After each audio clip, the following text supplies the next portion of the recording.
नमस्कार, vision IAS के news today के इस अंक में आप सभी का स्वागत है। इस अंक में हम आपके लिए लेकर आए हैं यूपीएससी परीक्षा की दृष्टि से महत्वपूर्ण कुछ अहम खबरें। इस अंक के साथ मैं हूं दिव्या तोमर। आइए सबसे पहले बात करते हैं इस अंक की हेडलाइंस के बारे में। भारतीय राष्ट्रीय भुगतान निगम ने एकीकृत भुगतान इंटरफेस मार्केट कैप लागू करने की समय सीमा को और 2 वर्षों तक बढ़ा दिया है। केंद्र सरकार गतिशक्ति का दायरा बढ़ाकर सामाजिक क्षेत्र को भी इसमें शामिल करने की योजना बना रही है। केंद्र सरकार ने सभी राज्यों को अपने समस्त जिलों में आवश्यक जिन्सों के लिए मूल्य निगरानी केंद्र स्थापित करने को कहा। नागर विमानन मंत्रालय ने ड्रोन और ड्रोन घटकों के लिए उत्पादन से संबद्ध प्रोत्साहन योजना के लिए परिचालन दिशा निर्देशों को अधिसूचित किया। वैज्ञानिकों ने आंध्र प्रदेश सरकार से तटीय लाल बालू टिब्बों के संरक्षण का आग्रह किया। और आइए अब खबरों पर विस्तार से चर्चा करते हैं।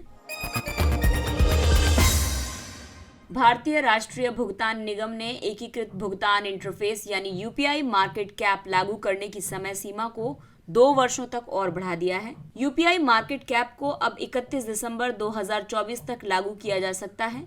वर्ष 2020 में एनपीसीआई ने थर्ड पार्टी ऐप प्रोवाइडर्स यानी ट्रैप्स के लिए यूपीआई के जरिए किए जाने वाले लेन देन की समग्र मात्रा पर 30% वॉल्यूम कैप लगाने का निर्देश जारी किया था। पहले ये नियम 1 जनवरी 2021 से प्रभावी होना था, लेकिन जिन थर्ड पार्टी ऐप प्रोवाइडर्स की बाजार हिस्सेदारी 30% से ज्यादा है, उन्हें इस नियम के अनुपालन के लिए और 2 साल का समय दिया गया है। वर्तमान में यूपीआई के माध्यम से लेन देन में फोन पे की हिस्सेदारी 47% और गूगल पे की हिस्सेदारी 34% है। फिलहाल इनके लेन देन की मात्रा पर कोई ऊपरी सीमा नहीं है। दरअसल यूपीआई के कई लाभ हैं और इसके साथ साथ आपको बताएंगे एनपीसीआई के बारे में भी। यूपीआई रियल टाइम भुगतान प्रणाली है। इसे वर्ष 2016 में एनपीसीआई ने लॉन्च किया था। यूपीआई के जरिए कई सुविधाएं मिलती हैं, जैसे कि एक ही मोबाइल एप्लीकेशन में कई बैंक खातों को लिंक किया जा सकता है। भारतीय वित्तीय प्रणाली कोड यानी आईएफएससी या बैंक खाता नंबर प्रदान किए बिना सहज तरीके से धन हस्तांतरण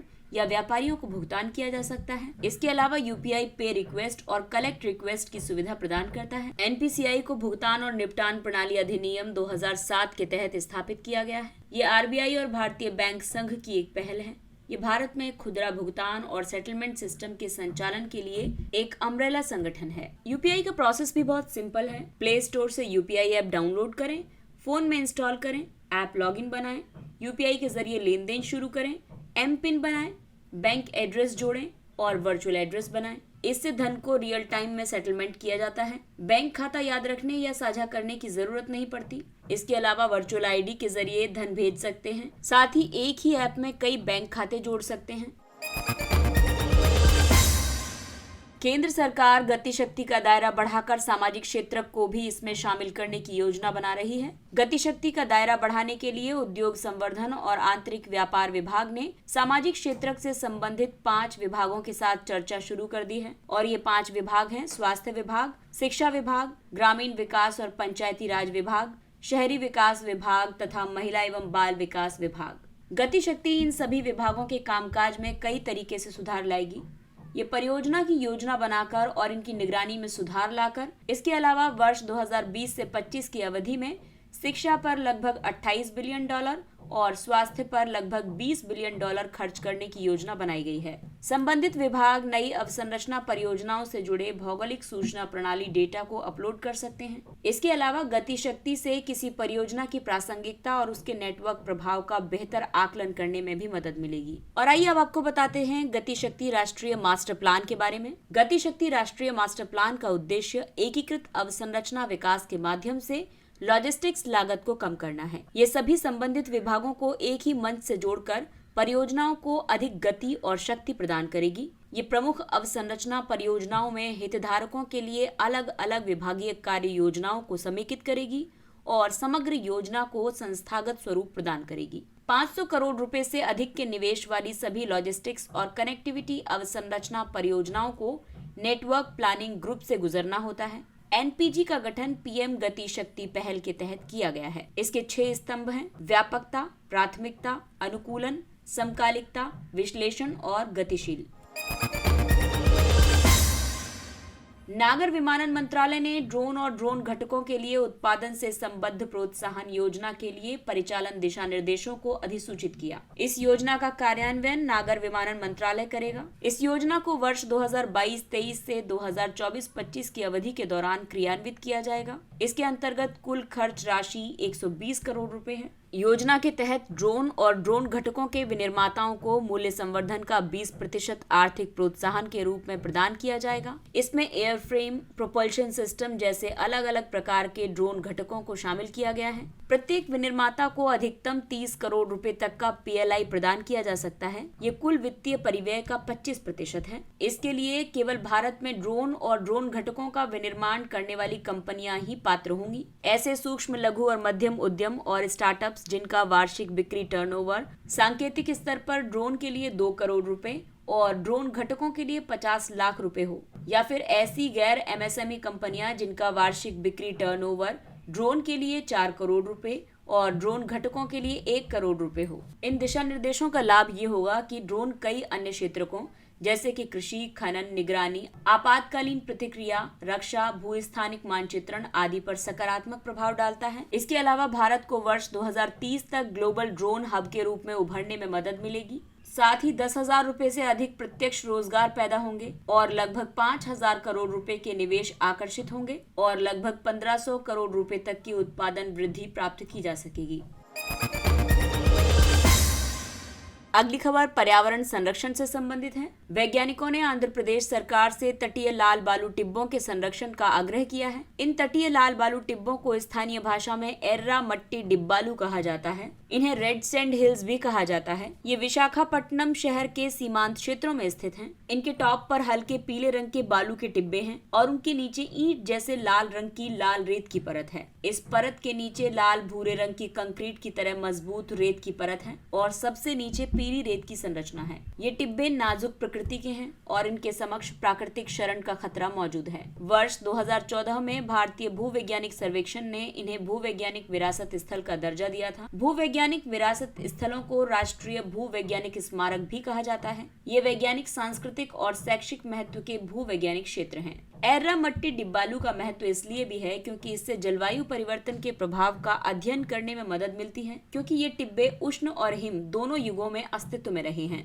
ये धरोहर स्थल लगभग 18,500 से 20,000 वर्ष पुराना है और ये पिछले अंतिम हिमयुग से संबंधित हो सकता है। ये एक दुर्लभ परिघटना है क्योंकि भूमध्य रेखीय क्षेत्रों या समशीतोष्ण क्षेत्रों में बालू के ऐसे निक्षेप नहीं बनते हैं। दक्षिण एशिया के उष्णकटिबंधीय क्षेत्रों में केवल 3 स्थलों पर ऐसे निक्षेप प्राप्त होते हैं। एर्रा मट्टी के अलावा तमिलनाडु के टेरी सैंड्स और श्रीलंका में एक बालू निक्षेप स्थल इसके उदाहरण हैं। ये स्थल प्रागैतिहासिक मानव का आश्रय भी रहा है। यहाँ से 3 अलग अलग युगों के पाषाणकालीन उपकरण और नव पाषाणकालीन मृदभांड प्राप्त हुए हैं। आंध्र प्रदेश के कुछ प्रमुख भूवैज्ञानिक विरासत स्थल या फिर राष्ट्रीय भूवैज्ञानिक स्मारक हैं ज्वालामुखी संस्तर वाले बेराइट्स यानी मंगमपेटा कडप्पा, चित्तूर का एपर्चियन अनकंफर्मिटी और चित्तूर में ही तिरुमला हिल्स का नेचुरल जियोलॉजिकल आर्ट।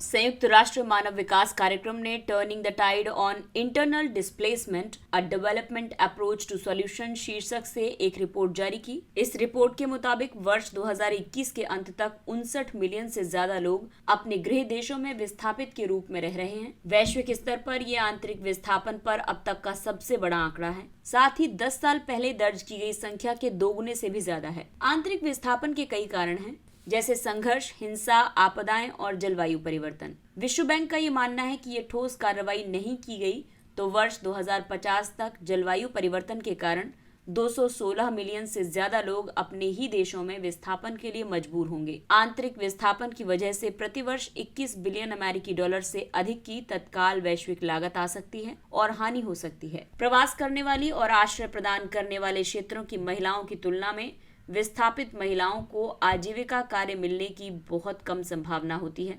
साथ ही वे तुलनात्मक रूप से अधिक स्वस्थ भी नहीं होती हैं। आंतरिक विस्थापन के समाधान और सतत विकास प्रगति के बीच परस्पर संबंध विद्यमान है।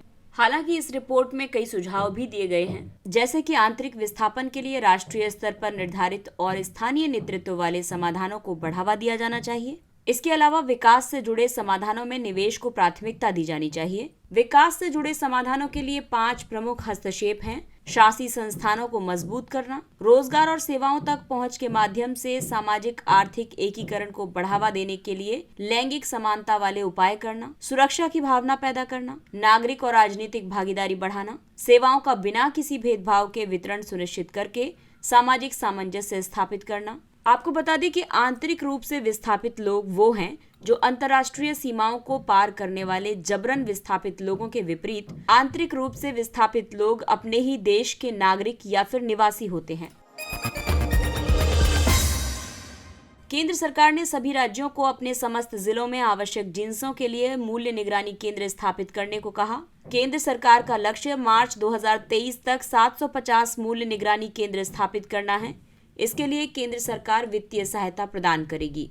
मूल्य निगरानी के लिए जो तंत्र है उसमें उपभोक्ता मामलों के विभाग का मूल्य निगरानी प्रकोष्ठ नियमित रूप से मूल्य संबंधी आंकड़े तैयार करता है। ये देश में 22 आवश्यक खाद्य जिन्सों के थोक और खुदरा मूल्यों को एकत्र और जारी करता है। वर्तमान में राज्य सरकारों के राज्य नागरिक आपूर्ति विभागों से प्रतिदिन 340 केंद्रों से खुदरा और थोक मूल्य प्राप्त होते हैं। मूल्यों के आंकड़ों की गुणवत्ता में सुधार के लिए विभाग ने पीएमएस ऐप लॉन्च किया है। मूल्य रिपोर्टिंग केंद्र इस ऐप का उपयोग दैनिक मूल्यों की रिपोर्टिंग के लिए कर सकते हैं। ये ऐप वास्तविक बाजार अवस्थिति से रिपोर्टिंग को सुनिश्चित करता है। क्योंकि डेटा जियो टैग्ड और टाइम स्टैम्प्ड होते हैं, ऐसे डेटा स्थैतिक सूचना की रिपोर्टिंग की संभावना को समाप्त करते हैं। राज्य या केंद्र शासित प्रदेशों के लिए मूल्य रिपोर्टिंग केंद्रों द्वारा रिपोर्ट किए गए मूल्यों की परिशुद्धता की जांच करने के लिए भारतीय खाद्य निगम और नेफेड की मदद ली जाती है। दरअसल मूल्य निगरानी की जरूरत इसलिए है क्योंकि किसी विशेष आवश्यक जीन्स की कमी से निपटने और मुद्रास्फीति पर निगरानी रखनी जरूरी होती है। इसके अलावा ये सुनिश्चित करने के लिए कि जीन्सों की कमी उपभोक्ताओं, विशेष रूप से कमजोर वर्गों पर प्रतिकूल प्रभाव न डाले। साथ ही मौजूदा मूल्य स्थिति और मूल्यों को प्रभावित करने वाले कारक उचित समय पर नीतिगत हस्तक्षेप को सक्षम बनाते हैं। मूल्य स्थिरता सुनिश्चित करने के लिए कई कदम उठाए गए हैं। दालों और प्याज जैसी कुछ सब्जियों के लिए बाजार हस्तक्षेप योजना संचालित की जा रही है। साथ ही मूल्य स्थिरीकरण कोष की स्थापना की गई है। ये चिन्हित कृषि बागवानी जिन्सों जैसे कि प्याज, आलू और दालों की स्फीतिकारी प्रवृत्तियों से निपटने में सहायक होगा। और आइए अब बात करते हैं कुछ अन्य महत्वपूर्ण सुर्खियों की। राष्ट्रीय पिछड़ा वर्ग आयोग एनसीबीसी के नए अध्यक्ष ने अपना कार्यभार संभाला है। राष्ट्रीय पिछड़ा वर्ग आयोग प्रारंभ में राष्ट्रीय पिछड़ा वर्ग आयोग अधिनियम 1993 के तहत गठित किया गया था। वर्तमान आयोग को संवैधानिक दर्जा दिया गया है। इसे 102वें संविधान संशोधन अधिनियम 2018 के तहत ये दर्जा प्रदान किया गया है। इस अधिनियम ने संविधान में अनुच्छेद 338B को जोड़ा है। यह अनुच्छेद सामाजिक और शैक्षिक रूप से पिछड़े वर्गों के लिए एक आयोग के गठन का उपबंध करता है। इस आयोग में एक अध्यक्ष, एक उपाध्यक्ष और 3 अन्य सदस्य होते हैं। इनकी सेवा की शर्तों और कार्यकाल की अवधि को सामाजिक न्याय और अधिकारिता मंत्रालय अधिसूचित करता है। भारतीय रेलवे प्रबंधन सेवा रेल मंत्रालय ने वर्ष 2023 से IRMS में भर्ती के लिए विशेष रूप से डिजाइन की गई परीक्षा प्रणाली का उपयोग करेगा। IRMS केंद्रीय मंत्रिमंडल द्वारा अनुमोदित ग्रुप ए की नई केंद्रीय सेवा है। इसे वर्ष 2019 में अनुमोदित किया गया था।